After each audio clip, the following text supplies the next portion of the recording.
The morning began with a sky so clear it seemed as if nature itself was giving its blessing for the long journey ahead. The sun rose over the horizon, washing the airport in golden light, and illuminating the glistening fuselage of the aircraft that stood proudly on the tarmac. It was a state of the art jetliner, one of the most advanced machines of its time, trusted by millions and flown across continents every day. The crew moved about with quiet precision, checking instruments, inspecting panels, and running through the pre-flight rituals that had become second nature to them. They had done this hundreds of times before, yet every flight carried its own quiet sense of responsibility. Hundreds of lives entrusted to their expertise. The passengers began to arrive at the gate, their faces a mixture of excitement and calm routine. Business travelers glanced at their phones, families shared laughter, children pressed their faces to the large glass windows, watching other planes take off into the morning sky. For many, it was the beginning of a new chapter, a journey home, a long-awaited vacation, a chance to see loved ones again. No one could have imagined that in a few short hours, this ordinary flight would become the focus of worldwide news, a tragedy that would echo across oceans and haunt the skies for generations. Inside the terminal, the boarding announcement came over the speakers, the familiar tone echoing through the air. Passengers began to line up, scanning their boarding passes with quiet anticipation. Outside, the ground crew loaded luggage, inspected the landing gear, and fueled the aircraft with mechanical precision. Everything appeared routine, a perfect sequence in the rhythm of aviation. The captain, a veteran pilot with over 2 decades of experience, exchanged a reassuring smile with his co-pilot. Both men had flown together before, trusted each other's instincts, and shared an unspoken understanding of their responsibilities. They knew that every takeoff carried its own beauty. The moment when tons of metal defied gravity and rose gracefully into the boundless sky. In the cockpit, the air was calm but focused. The flight crew went through the final checklist. Fuel levels, confirmed. Engine readings, normal. Weather conditions, clear. The ocean road ahead showed nothing but smooth air and scattered clouds. Passengers settled into their seats, unaware that fate had already begun to write a story that would change aviation history. The chief flight attendant walked through the cabin, offering warm smiles and helping passengers find their places. The hum of anticipation filled the air, a sound so common in airports, yet so fragile in hindsight.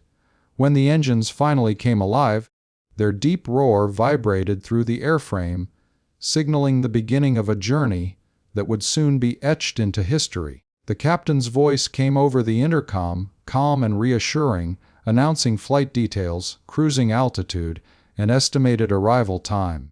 His tone carried confidence, the kind of calm authority that makes every passenger feel safe. The jet began to taxi toward the runway, its massive wings cutting a powerful silhouette against the morning light. From the control tower, clearance was given, and the aircraft positioned itself for takeoff. The engines spooled to full power, creating a thunderous wave that rolled across the airfield.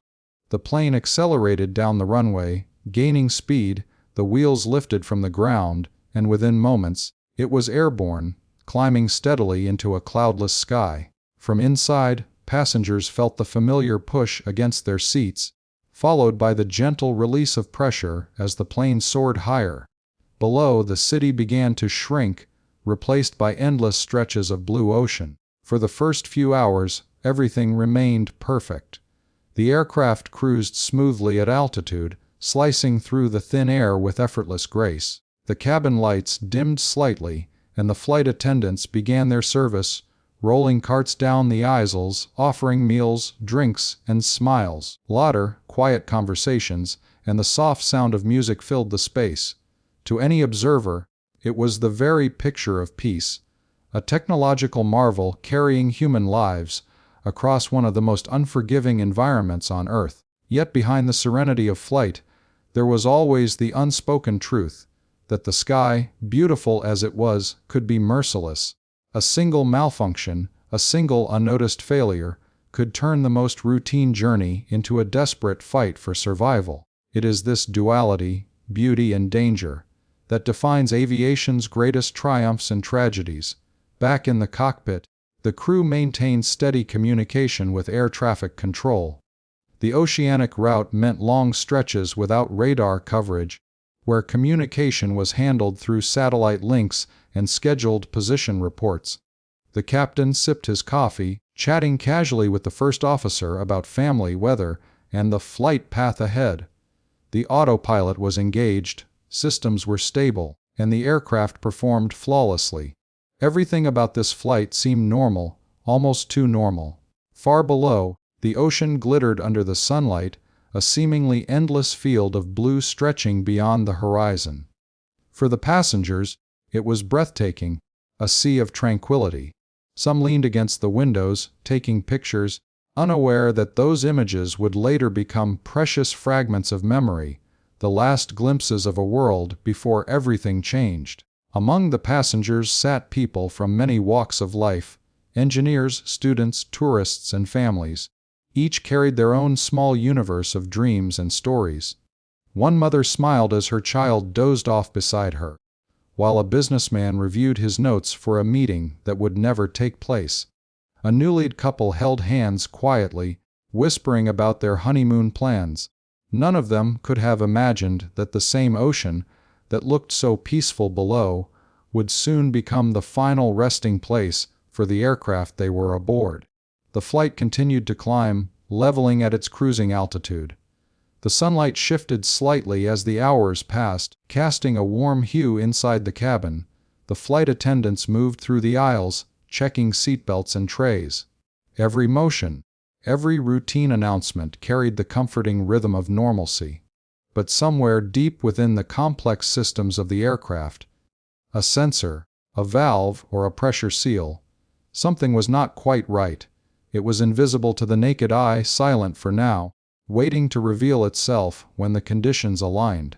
At this point, there was still no sign of trouble. The cockpit indicators showed no warning lights, the engines hummed steadily, and the autopilot maintained course flawlessly. But in aviation, danger often hides in silence.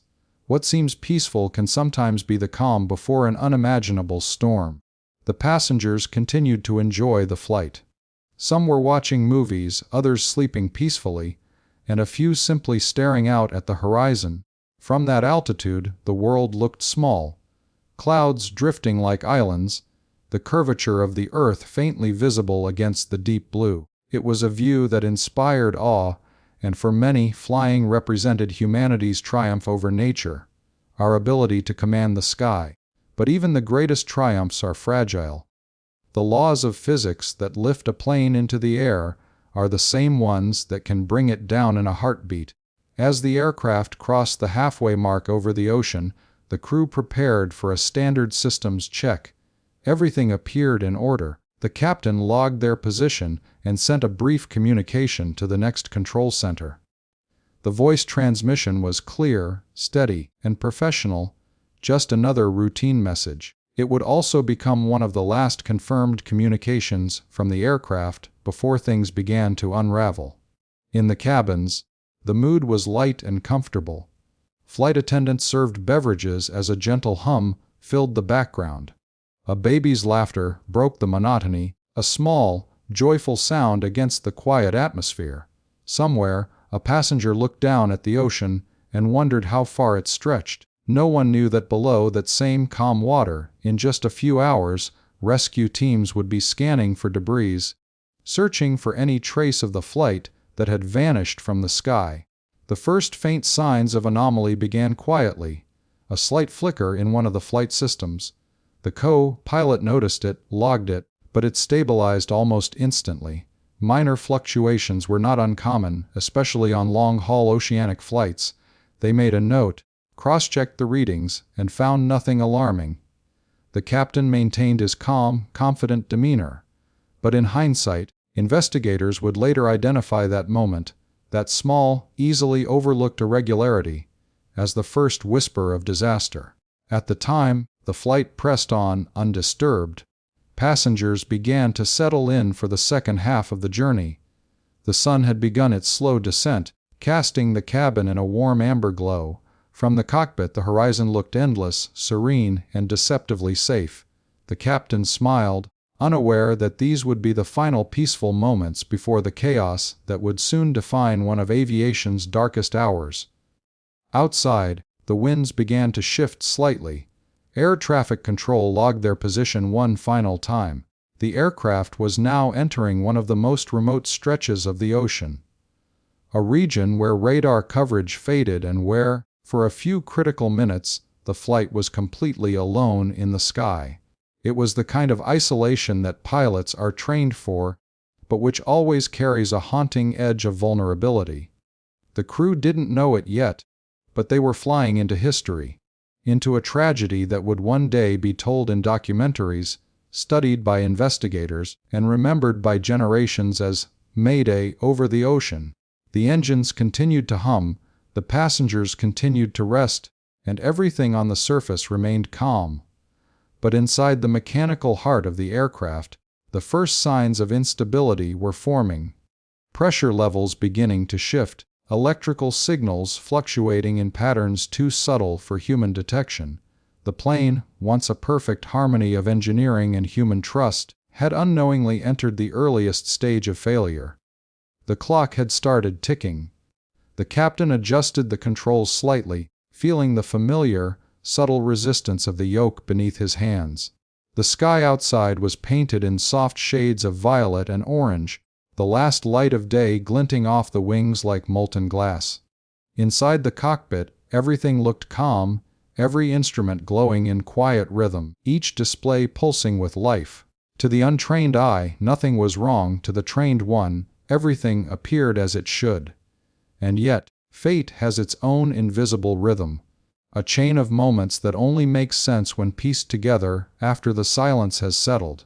In the cabin, the temperature was perfect, the lights dimmed for comfort. Passengers drifted between conversation and sleep, unaware of the delicate balance that kept them suspended between heaven and earth. A flight attendant gently placed a blanket over a sleeping child, her motions careful and kind. She smiled faintly at the sight, never realizing this simple gesture would become one of the last remembered acts of peace aboard the flight. As the jet cruised steadily over the ocean, small data anomalies began to pulse within the aircraft's complex systems. They were minute, fractions of numbers deviating from standard readings, so subtle that even the most advanced diagnostic programs would interpret them as noise rather than danger. A temperature sensor near one of the engines flickered briefly, then returned to normal. A hydraulic gauge momentarily spiked before settling back into range. To the pilots, the flight remained smooth. To the aircraft's internal recorders, a different story was slowly being written. One measured in milliseconds, one that no human eye could see in time. Far below, the sea mirrored the fading sun, endless and silent.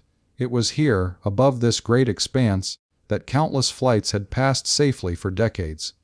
But the ocean holds memories of ships lost, signals fading, and voices that never returned. It would soon add another story to its depths.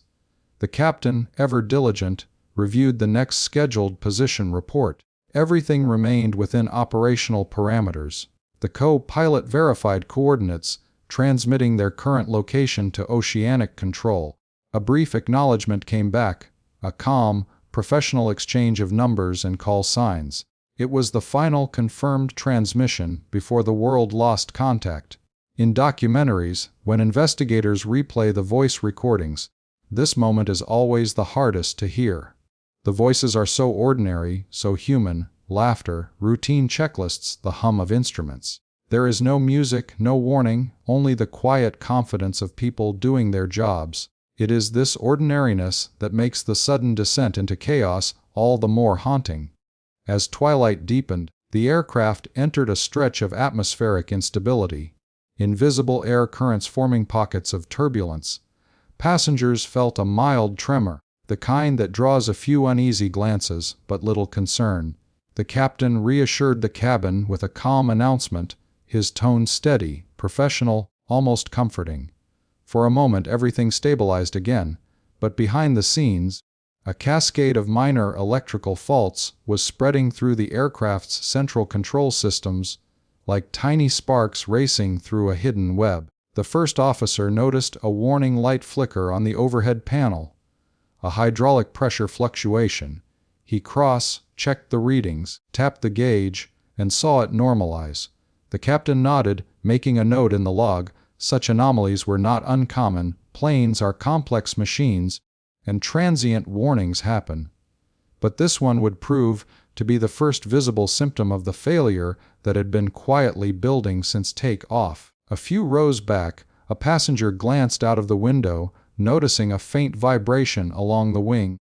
The reflection of the setting sun shimmered strangely on the metal surface. She thought nothing of it, turning back to her seat, unaware that the wing's control surface was beginning to experience irregular hydraulic feedback. A mechanical whisper that signaled trouble ahead. In the cockpit, a subtle alarm sounded, not loud, not urgent, just a tone meant to attract attention. The captain's eyes flicked to the display. "That's strange," he murmured. The readout showed a mismatch between the left and right hydraulic systems. The co-pilot began diagnostic procedures following the manual precisely. They ran cross-checks, activated backup pumps, and confirmed redundancy was in place. For now the plane remained stable, but the alarm's brief echo left a trace of unease in the air. Outside, night had fully fallen. The horizon had vanished into darkness, the ocean below now an invisible abyss. The only light came from the stars above and the faint glow of the aircraft's navigation beacons. The passengers were calm, many had fallen asleep. The rhythmic hum of the engines lulled them into dreams.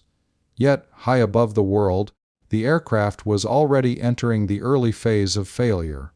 One so complex and unpredictable that even the most experienced engineers would later struggle to explain it.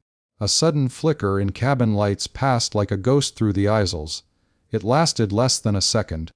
Most passengers barely noticed, assuming it was turbulence. But in the cockpit, both pilots looked up. Multiple systems began to report transient faults, autopilot disconnects, navigation warnings, and communication link resets. The captain took manual control, feeling a faint shudder in the yoke. "We've got some instability here," he said calmly. The first officer acknowledged, scanning the flight instruments. Altitude and speed appeared normal, but the artificial horizon began to twitch ever so slightly, a sign that the aircraft's sensor data was starting to drift. The crew maintained composure. Years of training had taught them that calm was the most powerful tool in crisis. They began to troubleshoot systematically, rerouting power through secondary systems, resetting circuit breakers, and re-engaging stabilizers. For a few tense moments, it worked. The readings stabilized again and silence returned to the cockpit. The captain exhaled slowly. "Let's keep monitoring," he said. They didn't yet know that the chain reaction had only paused, not ended. Below, in the cabin, passengers remained blissfully unaware. A flight attendant moved quietly through the aisles, checking on those who were awake. The soft glow of reading lights created islands of warmth amid the dimness. To an observer, it looked serene, an image of human trust suspended in the darkness of the sky. But tranquility has a way of shattering without warning. At 2:13 a.m., the cockpit voice recorder captured a sudden chime, the kind that freezes every pilot's heartbeat. "Master caution," the first officer called out. Engine pressure ratio fluctuating. A deep vibration rippled through the fuselage, followed by a faint metallic groan. The captain's hands tightened on the controls. "We're losing pressure on the left side," he said. He throttled back slightly, checking the gauges. The vibrations intensified for a moment, then subsided. Silence again, deceptive and fragile. Investigators would later discover that a microscopic fracture inside a high-pressure fuel line had begun to widen under stress. It had been there for months, hidden during inspections, waiting for the precise combination of altitude, temperature, and vibration to awaken. It was not a human error, it was mechanical destiny, the cruel arithmetic of chance that governs all machines. As the minutes passed, Data fluctuations continued, but the aircraft still flew level. The captain considered diverting to a closer airport, but with systems stabilized, he decided to maintain course while monitoring the situation. It was a reasonable decision, the kind thousands of pilots make every day. Fate, however, had already made its own choice. In documentaries, narrators often pause here. They show images of the plane against the stars, gliding silently, unaware that history is counting its final minutes. The music lowers, the voice slows, and the audience feels the weight of inevitability, because this is the point where a routine flight quietly crosses into tragedy. At 27 a.m., a sharp bang echoed through the cockpit. Not an explosion, but a sudden rupture, like metal snapping under strain. The aircraft lurched slightly. Warning lights erupted across the control panel. "Hydraulic failure!" the first officer shouted. "Left system pressure 0. The captain immediately took command. "Manual reversion," he ordered. The plane began to tilt gently. He fought the yoke, stabilizing it with effort. "We've lost main hydraulics," he confirmed, breathing heavily. In the cabin, passengers awoke in confusion as the plane dipped. Overhead bins rattled, loose items slid down aisles. A few gasps echoed, then silence, broken only by the steady hum of engines. The flight attendants moved quickly, securing objects, reassuring passengers. To them, turbulence was a familiar part of flight. They had no idea that control surfaces were responding sluggishly, that hydraulic fluid was bleeding out somewhere deep within the wing. The captain declared a precautionary situation to air traffic control, his voice composed. "We have a hydraulic problem maintaining altitude." He requested vectors toward the nearest alternate airport. The response came faint and crackled, a sign of growing communication instability. He repeated his message. No reply. The oceanic silence swallowed the transmission. For the next 15 minutes, the pilots fought to keep the plane steady. They alternated manual inputs, recalibrated trim, and used engine thrust differentials to maintain level flight. It was a masterclass in discipline and teamwork. Two professionals doing everything right in a situation where right might not be enough. By now, the passengers sensed that something was wrong. The cabin crew, though composed, could feel the tension radiating from the front. They followed emergency protocol, preparing discreetly for possible descent or diversion. Outside, the sky was utterly black, no horizon visible, only stars reflected faintly on the surface of the ocean far below. In the cockpit, alarms multiplied. Secondary hydraulic system pressure dropping, the first officer reported. Controls sluggish. The captain's voice was low but firm. "We'll keep her steady. Try to maintain pitch." The plane began a slow, almost imperceptible descent. Airspeed fluctuated. Warning tones overlapped. Altitude alerts, stall proximity, system failures, a symphony of crisis that pilots train to interpret even under extreme stress. And then, just as suddenly as it had begun, the alarm ceased. Darkness enveloped the cockpit. The instrument lights flickered, then died.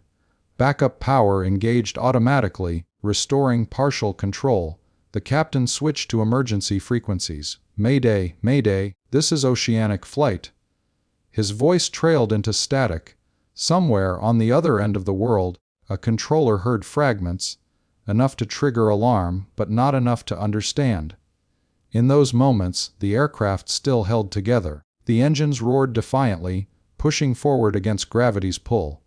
Inside, people prayed silently, some clutching hands, others frozen in disbelief. Every sound, every creak, every vibration felt magnified. The smell of ozone filled the air as electrical systems strained under overload. The captain tried one last systems reset. "Manual control only," he said. "We're going to try and hold altitude." The plane leveled briefly, giving a fragile sense of stability. But within the damaged wing, fluid lines had already emptied, and control surfaces were beginning to seize. The left wing dipped sharply. The captain countered with thrust, the engines roaring unevenly. The nose pitched upward, then downward again. The horizon disappeared completely. What happened next would be reconstructed years later from fragments of data and the haunting voice recordings recovered from the ocean floor. The plane entered a rapid descent, not a dive, but a controlled fall, the pilots fighting until the very end. The final words captured were calm, almost surreal. "Hold on, we're not done yet." Then the recording ended. For several hours, radar controllers attempted to re-establish contact, assuming temporary communication loss. But as time stretched on and the aircraft failed to appear on any frequency, hope gave way to fear. Search and rescue protocols were activated. Ships diverted course, satellites scanned the ocean, and nations united in urgency. But the vastness of the sea offered no easy answers. When dawn broke over the search area, nothing was visible but waves, calm, indifferent, endless. The world had lost another aircraft, another story swallowed by the ocean. The headlines the next morning would shock the world.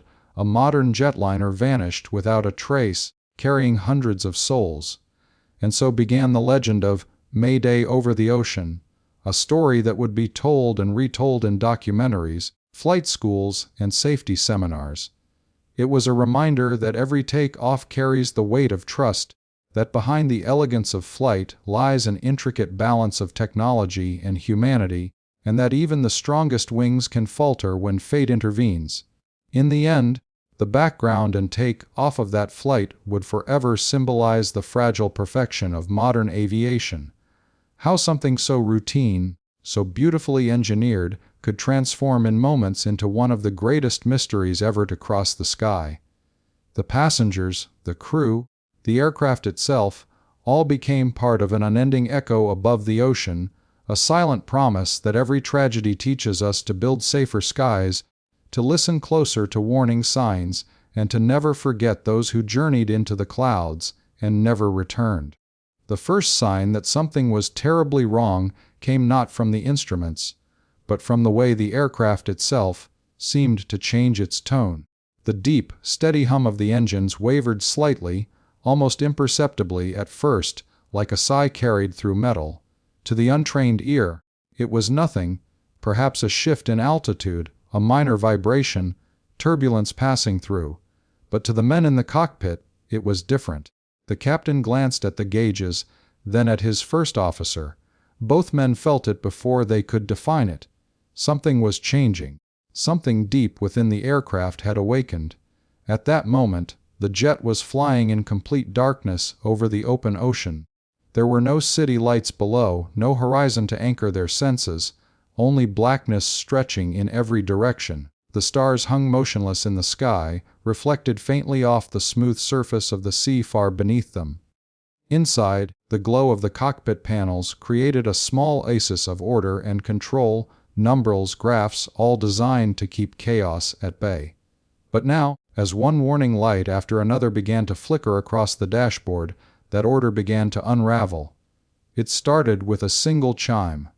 Then another. A red light illuminated on the overhead panel. A perslato W. The first officer leaned forward, scanning rapidly. "We've lost hydraulic pressure, left system." The captain frowned, checked the backup. "Right system holding," he said, but even as the words left his mouth, a second alarm followed, then a third. Systems that had operated flawlessly for hours now began to fail one after another, like dominoes falling in silence before the sound catches up. He reached for the intercom. "Cabin crew, this is the cockpit. We're experiencing a technical issue. Please secure the cabin." His voice was calm, disciplined, but his hand trembled slightly as he set the mic back. The tone of his voice, though steady, carried that subtle undercurrent of tension that trained ears later pick up in black box recordings, that quiet tremor that separates routine communication from the beginnings of crisis. Down in the cabin, passengers felt the first jolt. It wasn't violent, just a sudden shiver through the fuselage that caused cups to rattle and seatbelts to tighten against waists. A few startled faces turned toward the windows, seeing only the faint red glow of the wingtip lights slicing through the dark. The flight attendants moved with practiced calm, walking briskly but reassuringly, checking seatbelts, securing carts. They had done this many times before. But this time, Something about the captain's voice over the intercom made their stomachs tighten. In the cockpit, alarms began to overlap, a cacophony of tones that filled the confined space like a storm. The captain silenced the master warning, trying to isolate each fault. The left hydraulic system had failed completely. The right system was fluctuating.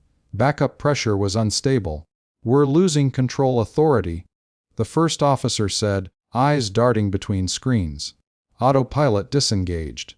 The captain gripped the control column firmly. "My aircraft." He felt the resistance immediately. The yoke was heavier, slower to respond. He applied gentle pressure, testing pitch and roll. The aircraft answered sluggishly. It was still flying, but not cleanly. He knew that if both hydraulic systems failed entirely, they would lose all primary control surfaces.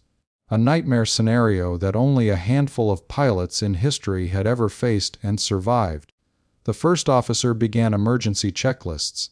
"Hydraulic failure procedure in progress," he said. Both men worked with precision, their voices steady, almost clinical. Every movement was deliberate. Years of training had prepared them for emergencies, engine fires, electrical failures, rapid decompressions. But total hydraulic loss was something no simulator could truly replicate. The captain made a quick decision. "We're declaring an emergency," he said. The first officer nodded, switched to the distress frequency, and pressed the mic. "Mayday, mayday, mayday, Oceanic Flight 392, hydraulic failure, flight controls compromised, maintaining altitude, position." He read off the coordinates from the navigation display, his voice clear but tense. The word Mayday echoed across the radio waves, a cry that transcends languages and borders. It is the sound of urgency, of human fragility meeting the limits of technology. Somewhere hundreds of miles away, in a dimly lit air traffic control center, a controller heard it and froze. The response was immediate. "Oceanic Flight 392, this is Oceanic Control. Say again your emergency."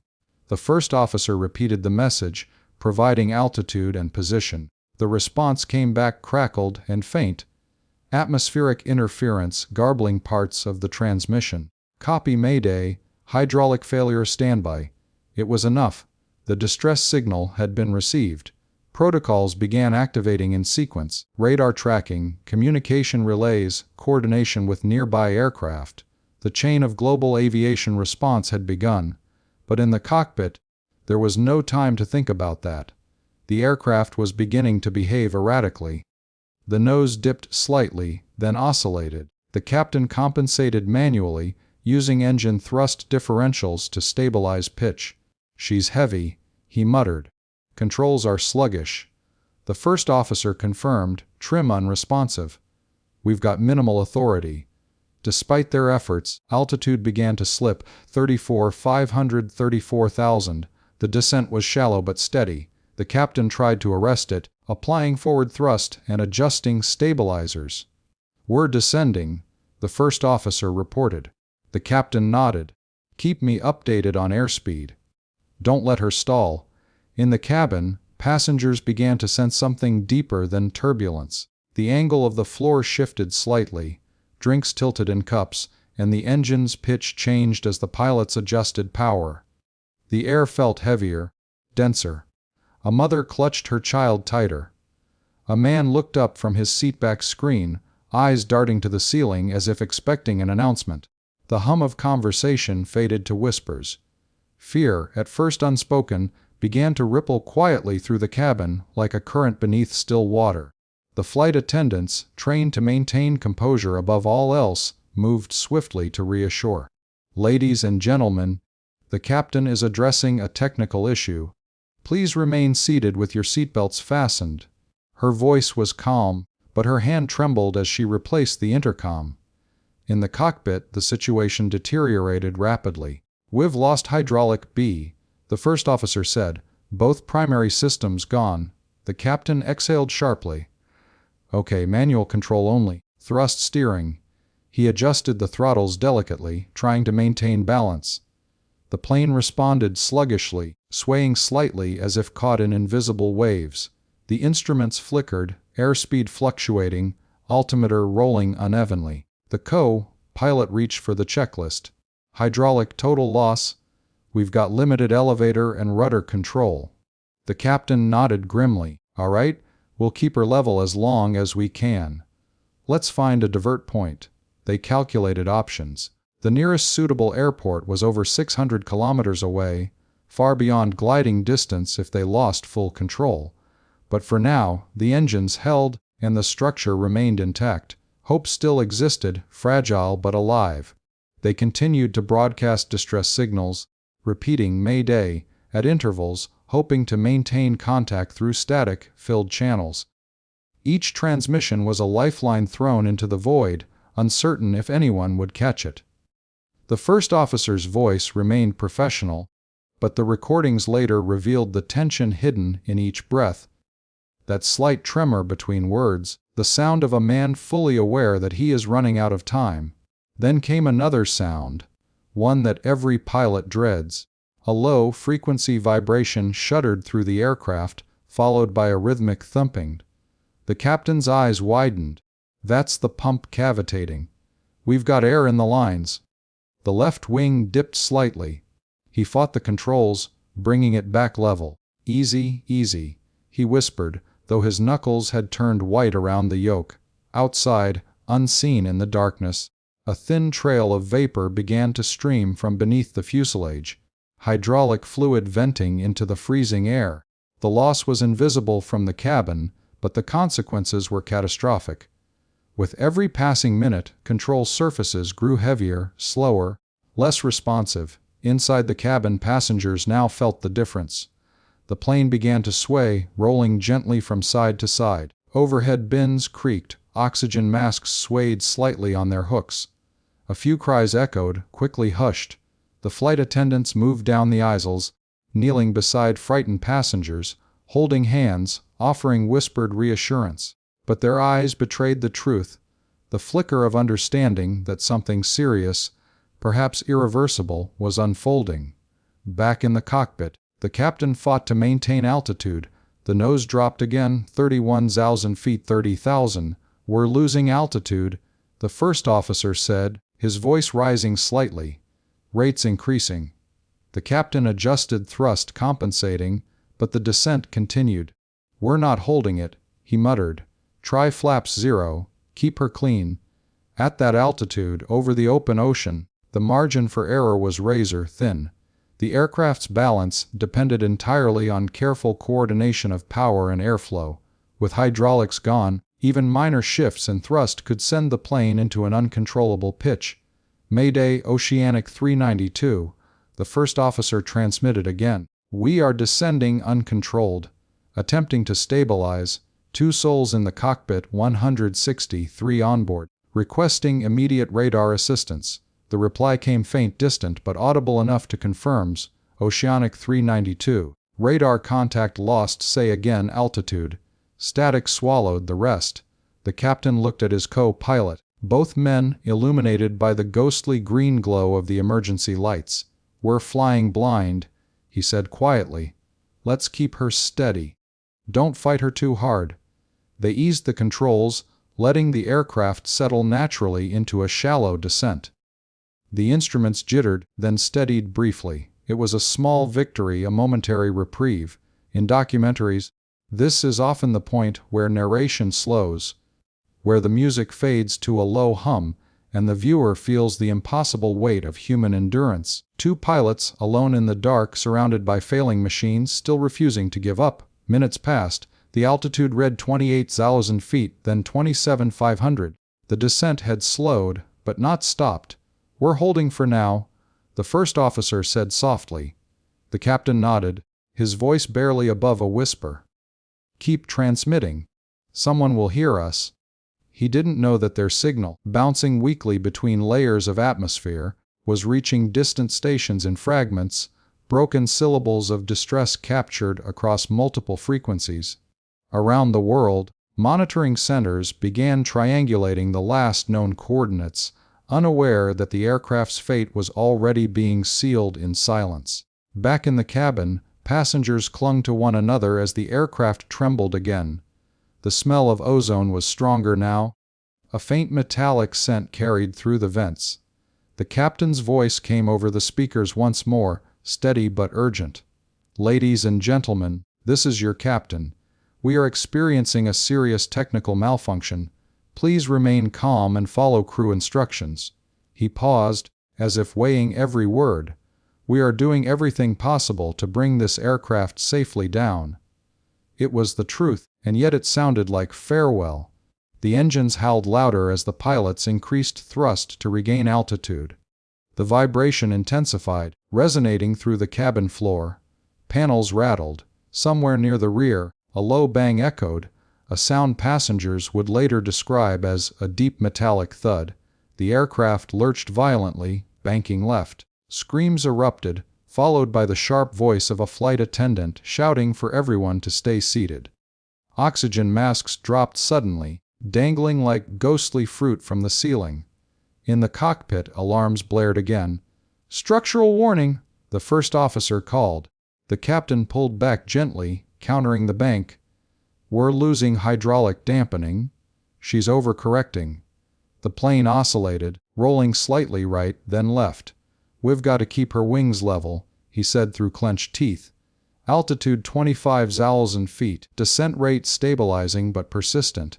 They were still flying, wounded, unstable, but alive. The captain keyed the mic one last time for the hour. "Mayday, Mayday, Oceanic 392, multiple system failures, partial control, attempting descent toward open ocean corridor. Request vector." His voice cracked faintly at the end. The only moment in the entire recording where fear truly bled through professionalism. It would be the last clear transmission received before the signal was lost completely. Far away in control centers across continents, the flight's radar trace flickered, then vanished. Controllers stared at empty screens, calling out again and again into the static. There was no reply. The world did not yet know it, but the night sky had just swallowed another tragedy. The cockpit was now filled with a faint haze, a mixture of condensation and hydraulic mist that glimmered in the instrument lights. The smell of burnt circuitry hung in the air. The captain wiped his brow with the back of his hand and glanced at the altimeter again. The needle continued its slow descent, passing 24,000 feet. His voice was low, deliberate, fighting the tremor of exhaustion. "All right, we're not giving up. We'll find a way to get her down in one piece." He looked toward his first officer, whose face was pale under the cold glow of the displays. "We've still got engines.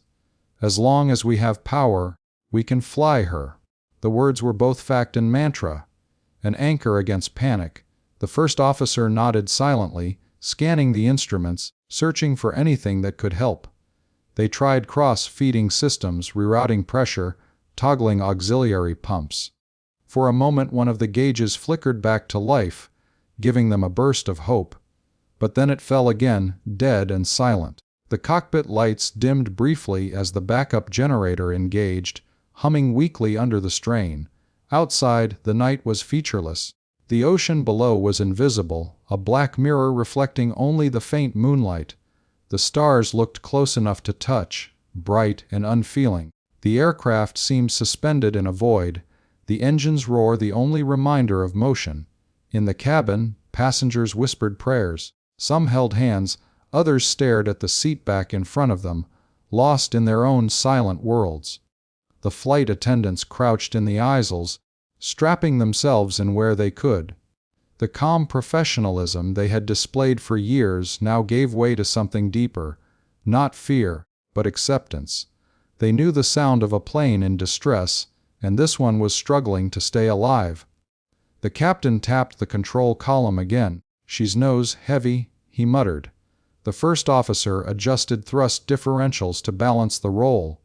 The aircraft wobbled, steadied, then shuddered violently as a sudden burst of air turbulence slammed into the fuselage. Both men gripped the controls, their bodies swaying in unison with the motion. "Hold her steady," the captain said through clenched teeth. We're okay." The altimeter passed 22,000. The engines whined louder as power increased, but with every adjustment came a new vibration, a new tremor. The aircraft's aerodynamics were changing. Hydraulic surfaces that once smoothed airflow were now rigid, resisting correction. Suddenly, a loud metallic bang reverberated through the airframe, followed by a deep rumble. The plane lurched violently downward. "We've lost stabilizer control," the first officer shouted. The captain's hands moved instinctively, adjusting thrust to level the wings. Come on," he coaxed the plane like a wounded creature. Slowly, agonizingly, it responded. In the cabin, oxygen masks dangled, swinging wildly. The lights flickered. Passengers screamed as gravity shifted, pressing them into their seats. Luggage tumbled from open bins, striking the floor. The aircraft's descent steepened, the sound of the wind outside rising to a roar. Rate of descent increasing. 4,000 per minute! The first officer yelled. The captain's voice cut through. Reduce pitch. Balance engines! They fought the controls, muscles straining, sweat dripping from their brows. The vibration shook every bolt and rivet in the fuselage. Then, in an instant that would later be immortalized in flight data playback, the descent slowed. They had managed to stabilize at around 18,000 feet. Both men exhaled sharply. Good, the captain said quietly. We're not done yet. He keyed the mic again. Mayday, Oceanic 392. We've regained limited control, descending through 8,000, heading east, attempting to reach open water corridor. His breathing was heavy, voice cracking slightly between words. Somewhere in the static, a faint voice responded, "Copy Mayday, we're tracking you," before fading again. For a moment, they felt the faintest flicker of hope. Someone was listening. They weren't alone in the dark, but time was against them. The instruments showed critical fluid loss across multiple systems. Temperature readings climbed as components overheated. Warning lights painted the cockpit red and amber. At 17,000 feet, the captain turned to his co-pilot. "We'll try for a controlled ditching if we have to. Keep engine response balanced. If we can get her level, we can survive this." His words carried the tone of quiet authority, not denial, but acceptance wrapped in determination. Down below, flight attendants moved through the chaos, yelling above the engine noise. "Brace position!" Heads down, their voices cracked as they repeated the instructions, again and again. The cabin became a chorus of crying, praying, and murmured goodbyes. The plane shuddered again. "She's not responding," the first officer said, staring at the instruments. "We're losing right engine pressure." The captain closed his eyes briefly, as if gathering strength. Feather left slightly, tried to keep thrust symmetrical. The controls were sluggish, almost frozen. He could feel the yoke stiffen in his hands. 15,000 feet. The altimeter ticked downward relentlessly. The sound of rushing air grew louder, mixed with the mechanical groans of overstressed metal. The captain looked out into the night. Nothing but blackness. He imagined the ocean waiting below, calm and merciless. "Fuel transfer complete," the first officer reported. "Minimal impact." The captain nodded slowly. "Then it's just us and gravity." He smiled faintly. The kind of smile pilots give when there's nothing left but resolve. "Prepare for impact call at 10,000, he said quietly. The first officer swallowed hard, nodded. Understood. At 12,000 feet, the cabin lights flickered again. The PA system crackled. The captain's voice came through, steady, almost eerily calm. "Ladies and gentlemen, this is the captain speaking. We are making an emergency descent. Please assume the brace position and follow crew instructions. We are doing everything possible to ensure your safety." He paused for half a second, then added softly, "Thank you for your courage." The message lasted only 20 seconds, but to those on board it felt eternal. The descent continued. 10,000 feet. Wind screamed across the fuselage. The first officer called out airspeed. 30 knots and climbing. The captain adjusted throttle, struggling to slow descent rate. "We're coming in too fast," he said. "We need to flatten it out." "Elevators are gone," the first officer replied. "We can't raise the nose." The captain's hands tightened around the controls. Then we use thrust. Keep her nose up with power.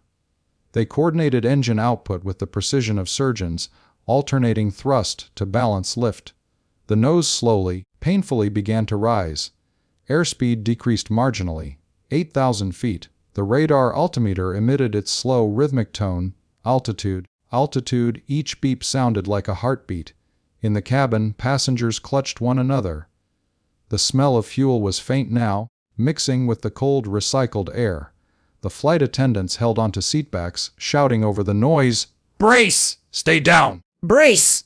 The captain's voice grew low. Here we go. This is at 5,000 feet. They could almost feel the ocean now. Invisible, waiting. The first officer's eyes darted between screens. We've got 500 feet per minute descent rate. That's manageable. Keep her there, the captain said. We can ride this in. But the right engine coughed. A brief flicker on the gauges, then a drop. Right engine flame out! Left to full, the captain commanded. The asymmetric thrust sent the plane yawing violently. The captain countered, straining against the column. Hold her steady! The horizon tilted sharply. In the cabin, screams rose again. Luggage slid across the floor, masks swayed. The fuselage groaned. The left wing dipped toward the sea, only to be corrected at the last second by the captain's desperate adjustment. 3,000 feet. The ocean's surface finally came into view, silver under moonlight, rippling gently. It looked peaceful, deceivingly so. Get ready, the captain said quietly. He leaned forward, hands steady on the yoke. Flaps as best you can. Manual override only, the first officer replied. We've got partial extension. That'll have to do. 2,000 feet. The altimeter's tone became continuous. Mayday, Mayday, this is Oceanic 392, attempting ditching procedure. 2,000 feet position. The rest was lost to static. The captain's last words were calm. Brace for impact. The ocean rose rapidly to meet them. The first contact was sudden, violent. A thunderous boom echoed through the fuselage as the nose struck the water, sending a plume of spray into the air. The force tore through the frame, seats wrenched from mounts, lights exploded in showers of sparks. For a few seconds, the world was nothing but chaos, metal, and noise, then silence. The aircraft, broken but still recognizable, floated briefly before the tail section began to sink. Inside, emergency lights flickered dimly, reflecting off rising water. Survivors unbuckled, gasping for air, struggling toward exits. The cabin crew, despite injuries, guided them through the chaos, forcing open emergency doors, deploying rafts that inflated unevenly on the churning surface. The night was alive with the sound of wind, water, and distant cries. Flames flickered briefly where fuel ignited on the surface, painting the waves orange before fading into darkness. The survivors, soaked and trembling, clung to rafts as debris drifted past. Somewhere in the distance, the faint strobe of an emergency beacon blinked through the mist. One fragile pulse of life in an endless sea. Hours later, rescue aircraft would pick up the signal. Searchlights would sweep across the waves, illuminating the wreckage. Lifeboats, bodies, fragments of the fuselage, all scattered across miles of ocean. The survivors' faces would tell the story better than any words could. Disbelief, grief, and awe that anyone had made it out at all. The cockpit voice recorder, later recovered from the depths, would reveal the final seconds. The captain's last words were steady, almost peaceful. Hold her level, steady. Then a burst of static. No panic, no scream, only determination to the end. In the aftermath, investigators would piece together the chain of events, a cascading hydraulic failure triggered by a mid-air rupture, compounded by system redundancy loss. They would marvel at how long the crew kept the plane flying without controls. A testament to skill and willpower. In documentaries that followed, narrators would speak in hushed tones about courage and endurance. The faces of the crew would appear on screen, framed by somber music. Words like heroism, discipline, and grace under pressure would be used again and again. But those who lived through it remembered different things: the smell of smoke, the dim emergency lights, the sound of the captain's calm voice cutting through terror. For the families who waited, the story would become legend, a night of fear, loss, and miracles. For pilots around the world, it would become a lesson written in blood and salt water that even when machines fail, human resolve can still defy the impossible, if only for a few more minutes. And somewhere, in a museum decades later, the recovered flight recorder would sit behind glass, a small, orange box silent now.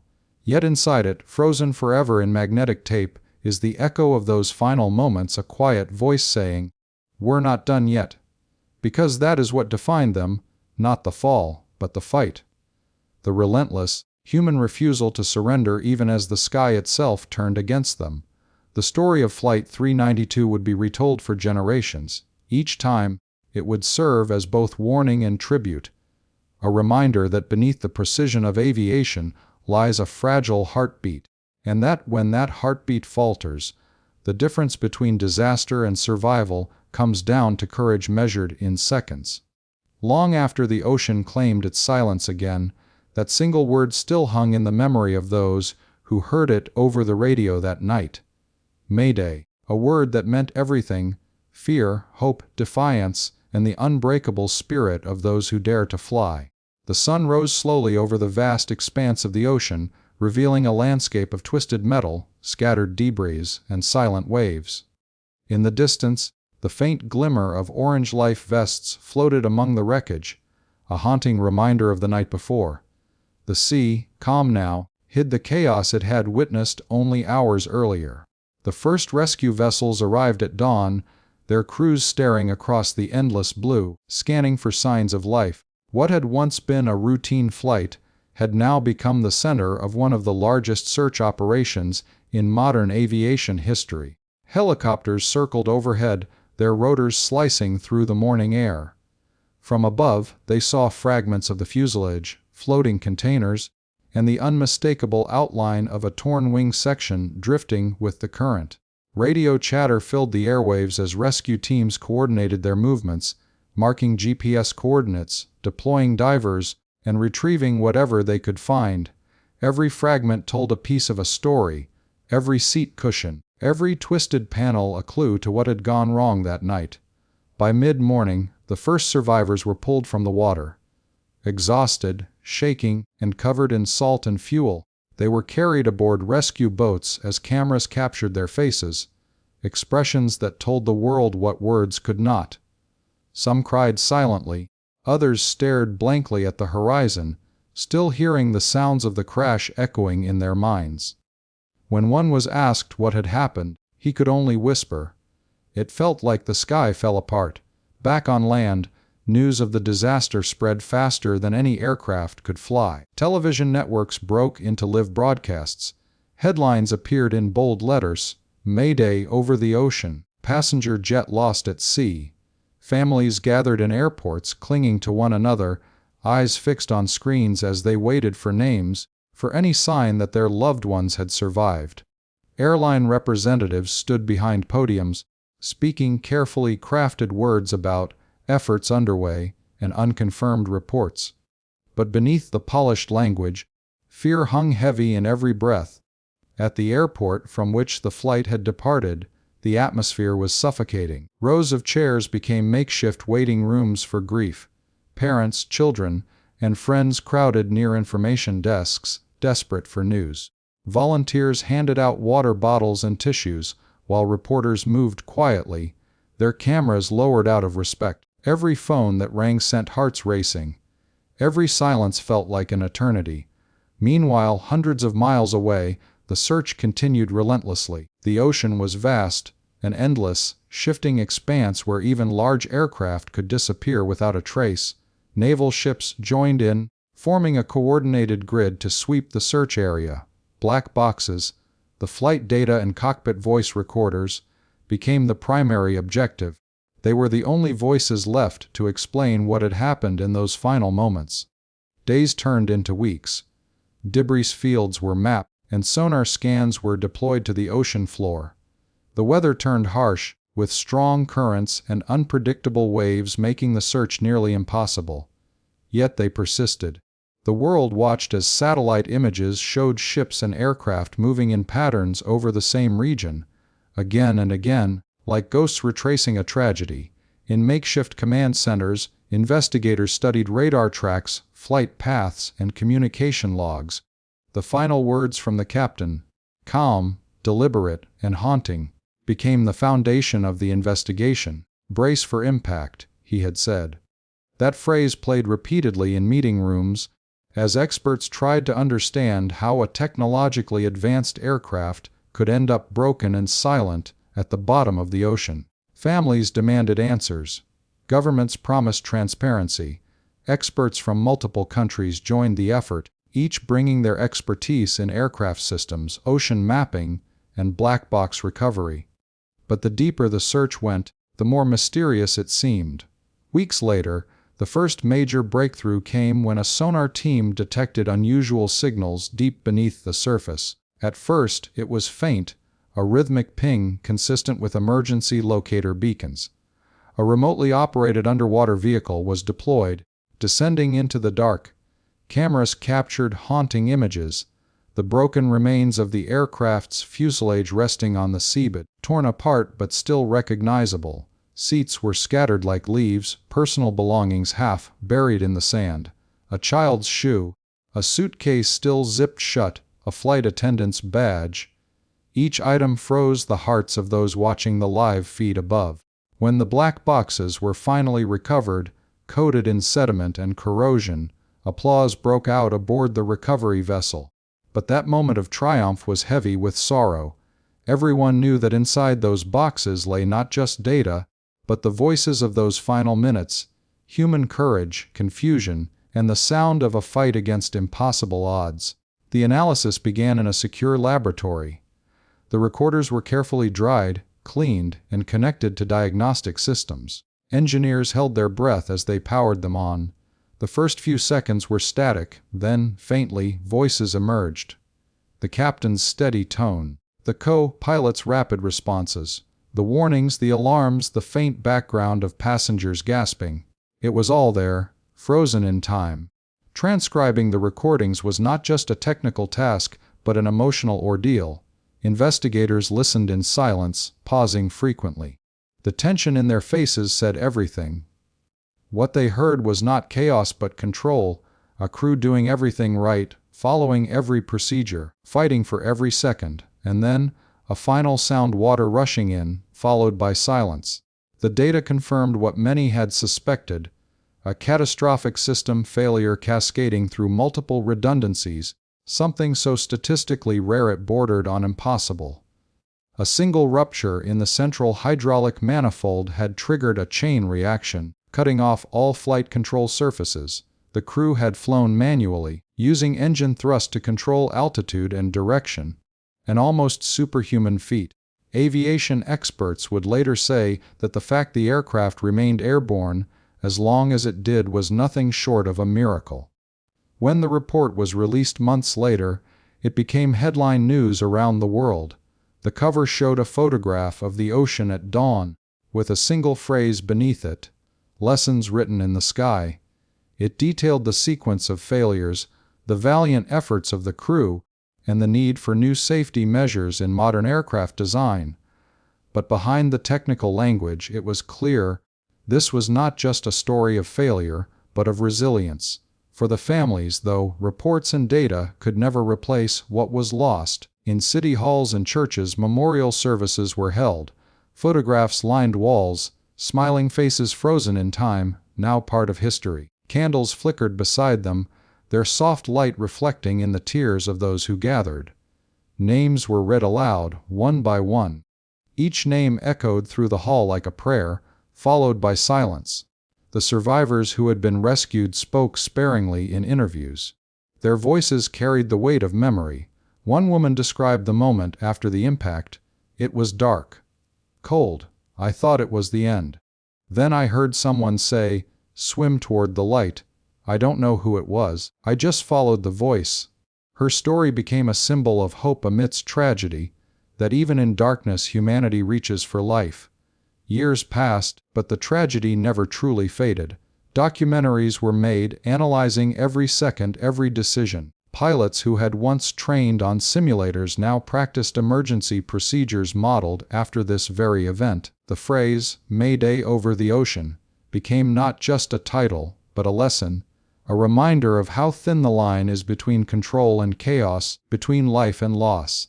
At the crash site, now designated a memorial zone, families were later allowed to visit by sea. Boats approached the coordinates where the plane had gone down. Flowers were cast into the waves, forming circles of color that floated briefly before sinking. A minister read words of remembrance, his voice trembling in the wind. They are not lost in the ocean. They are carried by it. Many wept silently, the sea stretching endlessly before them, the same sea that had taken, and now seemed to hold, their loved ones. The media eventually moved on to other stories, as it always does, but for those touched by the tragedy, time stood still. Pilots across the world carried a quiet respect for the crew who had fought to the end. Aviation schools studied their actions, rewriting textbooks to reflect their decisions. In the sterile language of safety bulletins, their courage was immortalized. Q response exceeded standard procedural performance. But beyond the data and the science, there was something deeper, the understanding that every flight carries not just technology but trust. That trust had been shaken, but not destroyed. Each new takeoff afterward carried with it a silent tribute to those who had flown that night. Every pilot who lifted off over open water felt the weight of their memory, and every passenger who looked out a window at the endless ocean below was unknowingly sharing the same view that those aboard Flight 392 had seen before fate intervened. Late at night, in the quiet corridors of aviation museums, the black box from the crash sits on display. Visitors stand before it in silence. The small, scarred orange cylinder holds within it not just sounds, but an entire human story, of routine turned disaster, of courage amid fear, of voices that refuse to give in. Next to it a plaque reads, "Recovered at a depth of 13,000 feet. Dedicated to all who fly and all who remember." Even decades later, anniversaries of the tragedy draw people together. Survivors light candles, children of victims speak of parents they never met, and old investigators recall the long nights at sea, listening for faint beacons in the dark. The tragedy had reshaped not only technology but empathy. A reminder that every name on a passenger list is a world of dreams and lives intertwined. The lessons learned from that disaster influenced everything that came after: new systems, new procedures, new hope. But what remained unchanged was the fragility of human flight. The miracle that allows steel to soar still depends on those who operate it, those who design it, and those who believe in it. The ocean that once swallowed a plane now holds its legacy. The waves still move, endless and indifferent, but beneath them lies a story that refuses to die. A testament to humanity's greatest strength, the will to understand, to remember, and to keep reaching for the sky, no matter how painful the fall has been. And so, every time another aircraft lifts off into the blue, somewhere over that same ocean, the echoes remain.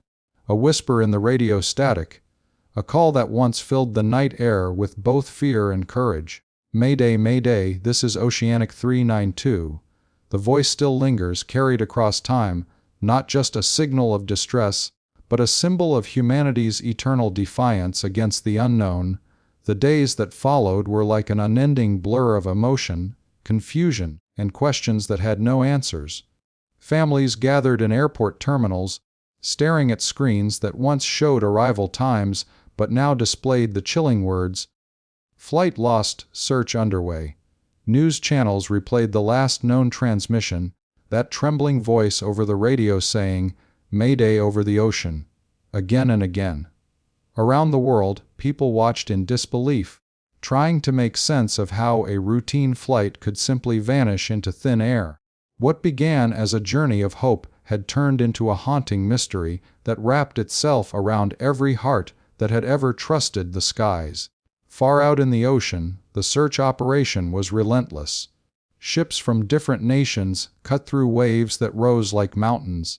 Helicopters hovered above the churning waters, and satellites scanned the endless blue, trying to pick out even the smallest trace of wreckage. The ocean, vast and unforgiving, guarded its secrets fiercely. Day after day, teams worked around the clock, fighting exhaustion and the elements. Every piece of debris they found told a silent story. A torn seatbelt, a piece of fuselage, a floating life jacket, each one a painful reminder of the lives lost. Divers risked everything, descending into dark, cold depths in hopes of finding the plane's black boxes that could explain what had gone so terribly wrong. At the same time, investigators on land began piecing together radar data, satellite images, and radio communications. They reconstructed the timeline of the flight, second by second. The plane's disappearance had left behind a digital ghost, signals that ended abruptly, like a heartbeat that suddenly stopped. For weeks, experts analyzed those final minutes, running simulations, consulting manufacturers, and interviewing aviation professionals who knew the aircraft's systems inside out. The media called it the flight that disappeared into the silence of the sea. Every update, every discovery, brought the world closer to understanding, yet no closer to comfort. Families clung to hope even when logic offered none. In hotel conference rooms turned into temporary support centers, relatives sat together, united by pain. Some cried quietly, others demanded answers. Walls were covered with photos, smiling faces, birthdays, weddings, family vacations, all frozen moments that would never be repeated. Governments promised transparency. Airlines promised reform, but promises were not what these families wanted. They wanted their loved ones back, and so, every wave that washed ashore carried both the weight of loss and the faint possibility of closure. Weeks later, when the black boxes were finally recovered from the depths, the entire world held its breath. The data they contained painted a harrowing picture of those final moments. The pilots had fought until the very end, their voices steady but filled with exhaustion. A sudden failure had triggered a chain reaction. Loss of control, system malfunction, desperate manual corrections. It was a battle between man and machine, against time and nature, with everything on the line. The revelation was heartbreaking yet heroic. They hadn't given up, they had fought to the last second. That realization brought both sorrow and respect. The investigation that followed became one of the most comprehensive in aviation history. Thousands of pages of technical reports were compiled. International teams debated causes and solutions. It was discovered that a combination of mechanical weakness and environmental stress had caused the catastrophic event. New safety protocols were introduced, design flaws were addressed, and maintenance checks became stricter than ever before. The tragedy became a turning point, a painful but powerful lesson that reshaped how the world viewed air travel's safety. Every airline, every pilot, and every passenger now benefited from the hard lessons learned at such a terrible cost. Yet, even as the reports concluded and governments announced reforms, the emotional wounds remained raw. In cities around the world, candlelight vigils were held. Monuments were built near the ocean's edge, where families came to stand in silence, watching the horizon where their loved ones had vanished. Flowers floated on the waves, carried away by the same waters that had once taken everything from them. Survivors of other aviation tragedies joined them, sharing their stories, reminding them that healing was possible, even if closure was not. The world's attention slowly faded as time passed, as new headlines replaced the old. But for those who had lost someone on that flight, time stood still. Every anniversary brought back the same ache, the same images, the same unanswered questions. And yet, amidst the pain, there was also pride in the courage of the pilots, in the unity of the rescuers, and in the strength of the families who refused to let their loved ones be forgotten. Documentaries and memorial films began to appear, telling the story not just of a crash, but of human resilience. Experts explained how the tragedy led to advancements in radar tracking, satellite communication, and oceanic search technology. Aviation became safer, skies became more monitored, and every Mayday, call was treated with renewed urgency and empathy. The flight that had once vanished became a symbol of how fragile yet strong the human spirit can be when faced with loss. Even years later, when the ocean is calm and the sun sets over that same stretch of water, the legacy of that flight lingers. Fishermen sometimes find small fragments, eroded by salt and time, reminders of what once happened there. Pilots who cross that route still think of it, offering a silent moment of respect as they pass overhead. For them, and for everyone who remembers, Mayday Over the Ocean isn't just the story of a disaster. It's the story of humanity's determination to rise above sorrow, to learn, to improve, and to remember those who never made it home. The tragedy united nations, transformed industries, and left behind lessons that continue to save lives to this day. Every regulation, every new piece of flight technology, every safety briefing whispered before takeoff carries a part of that story.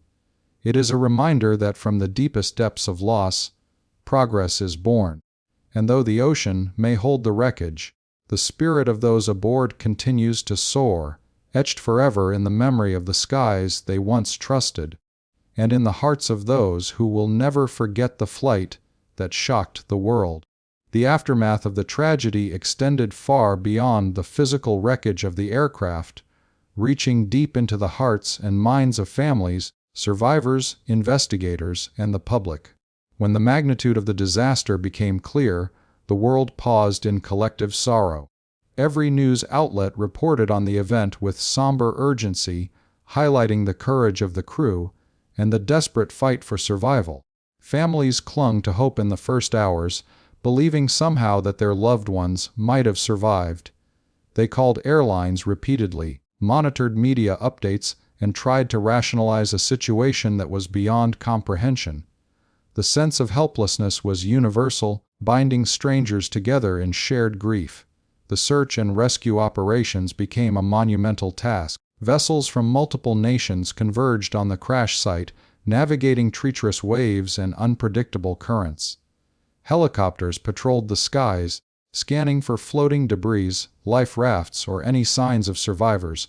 Divers descended into the cold, dark depths, moving carefully through the scattered wreckage, documenting each piece they found. Every fragment recovered told a story: a seat cushion marked by a passenger's initials, a torn fragment of fuselage, a child's personal belonging. Each object became evidence, but also a reminder of the human lives that had been aboard. The ocean, vast and indifferent, held both tragedy and testimony.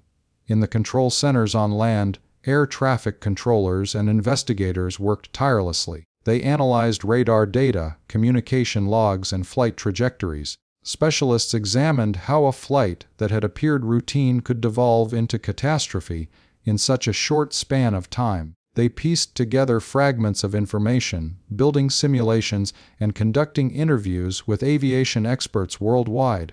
The black boxes, when recovered, provided crucial insights into the final moments of the flight. The cockpit voice recorder revealed not chaos, but remarkable professionalism and composure. The pilots measured commands juxtaposed against the relentless failures of the aircraft's systems. Each tone, each word, each hesitation became a critical clue in understanding the sequence of events. As investigators unraveled the technical causes, the human story remained at the forefront. Survivors' accounts, though limited, highlighted the crew's heroism. Flight attendants guided passengers with calm authority, instructing them to brace for impact, helping children and elderly passengers, and maintaining a semblance of order amidst chaos. Even as the aircraft descended uncontrollably, the crew's dedication to their passengers never wavered. Their actions would later be described as extraordinary, a testament to the highest standards of training and human courage. The emotional impact extended far beyond the immediate families. Communities around the world were drawn into the narrative, sharing in grief, sympathy, and a desire to understand. Vigils were held, candles flickered, and memorial services convened in airports, churches, and community halls. Photographs of smiling faces, of moments frozen in time, were displayed alongside flowers and personal notes.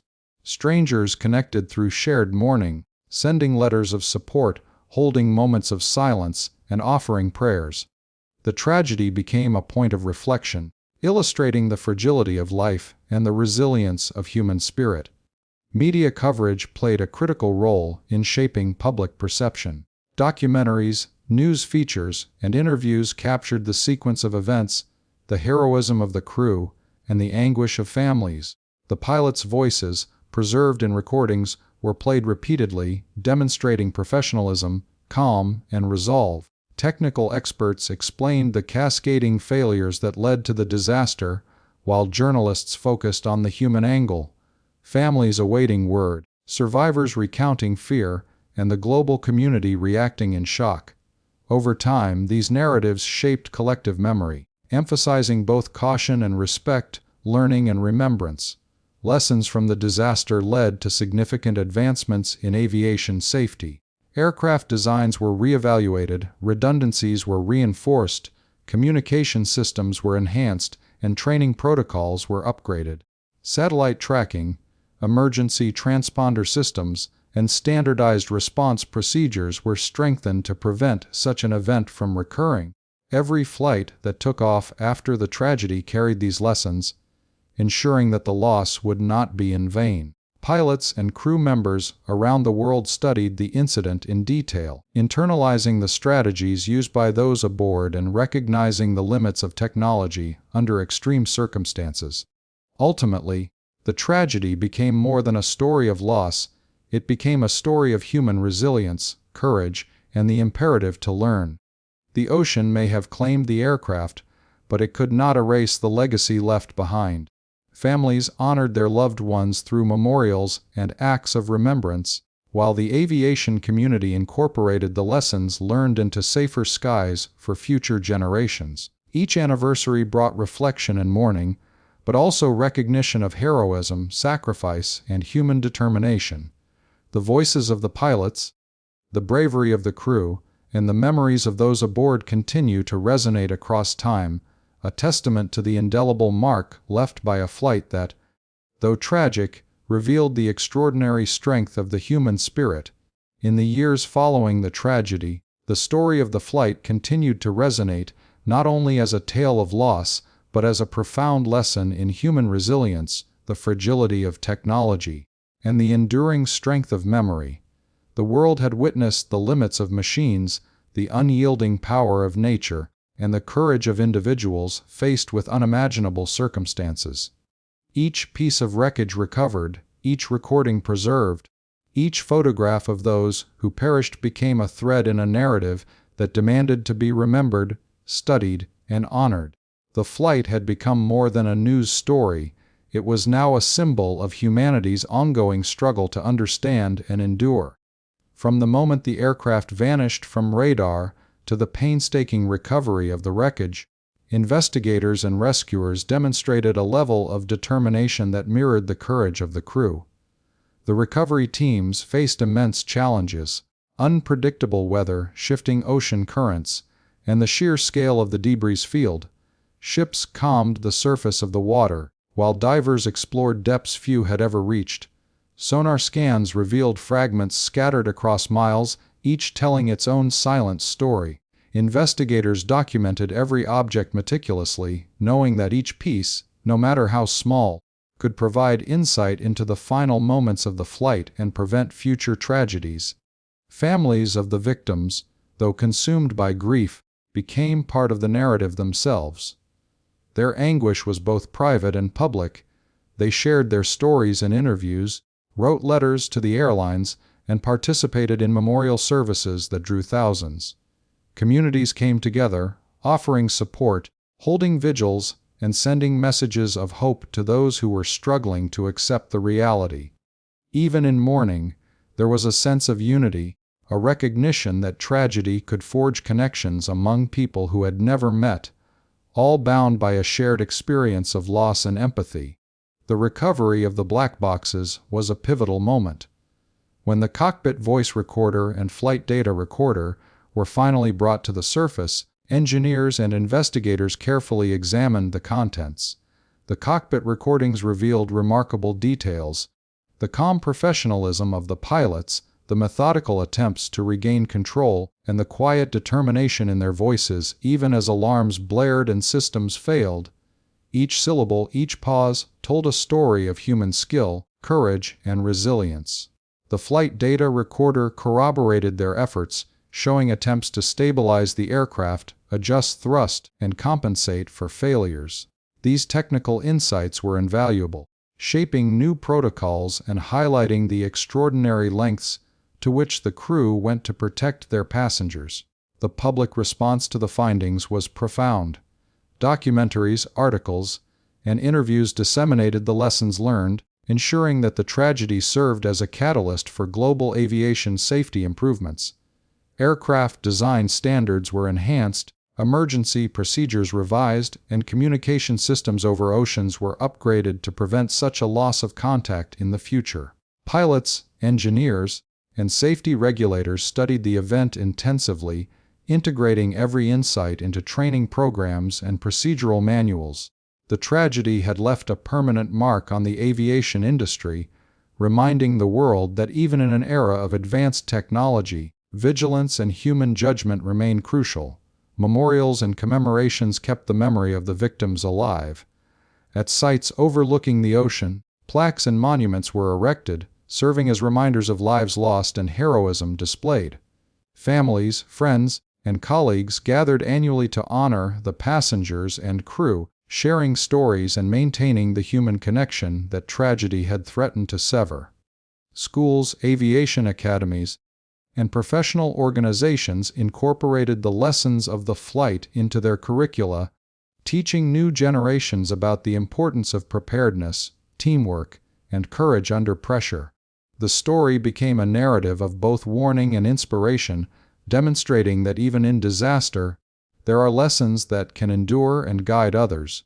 Survivors of similar incidents and aviation professionals often cite this particular flight as a benchmark for courage and composure. The flight's final moments serve as a case study in human resilience and the capacity to act decisively under extreme pressure. It also underscores the necessity of systemic improvements as investigations revealed weaknesses that, once addressed, made the skies safer for countless travelers.